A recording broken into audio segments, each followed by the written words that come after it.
Welcome back to Morning Trade Live. We focus on Apple ahead of the earnings that are due out this afternoon. Tony Zhang, Chief Strategist, Option Play, joining me now. Look, what's exciting watching these Mag 7 names doing so well. Is Apple in a good spot for today?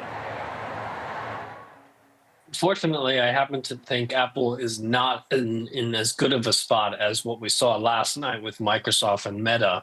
I mean, we see it in the stock price. The stock's down, what, 17% this year versus most of the other stocks are up, nearly that much. So, this really speaks to the poor relative strength that we see here in Apple going into earnings. And the fact that it recently continued to get rejected at that 215 level here over the last couple of months really speaks to kind of the weakness that we see going into this earnings announcement, where we're seeing more distribution of this particular stock rather than accumulation.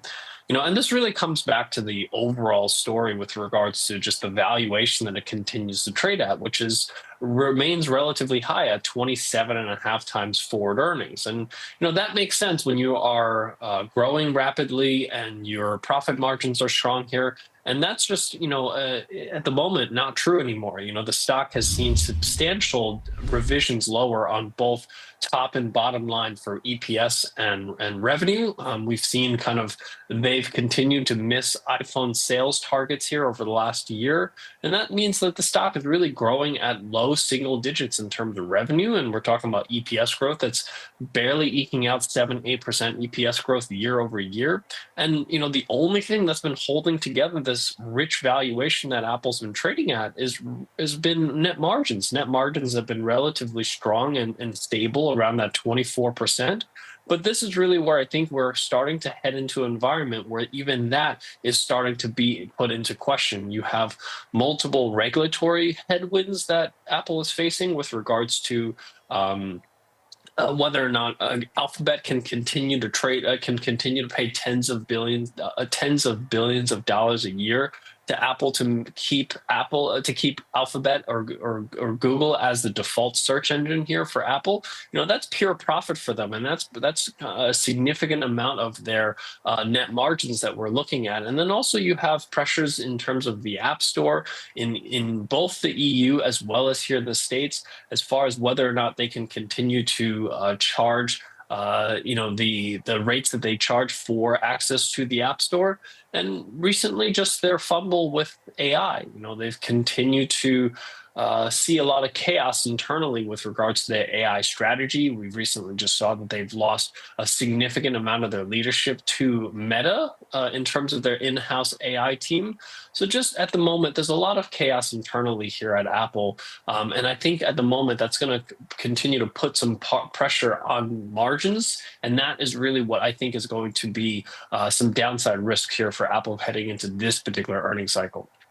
Yeah, and I think you make a great point. The regulatory issues when it comes to Google, Alphabet, the ecosystem. People love Apple. There's no doubt. They want to have their watch and their phone and their pods and their Mac and their iPad with the pen. I mean, everybody wants everything Apple. I get that. But the question is, are they going to be in the AI arms race? And that still seems to be the wild card. Coupled with the impact of tariffs, we still have a little bit of a lack of clarity there. In the meantime, this stock is not an outperformer in the Mag 7. In fact, over a few months, it's down 12%, let's say in 6 months. So, how do you go about an example trade on this name? Yeah, so like I said, this stock has managed to hold its valuations quite well despite all of these headwinds. And I think, if we do start to see some margin compression, that's really where the stock can tumble quite quickly. So I think the best way to do that going into the earnings announcement this afternoon is to buy some downside protection if you own the stock, or just being tactical by buying put spreads here going into that earnings announcement. So I think going out to the August expiration, which gives you a little over 2 weeks to expiration, looking at buying a 207.5 by 195 put spread.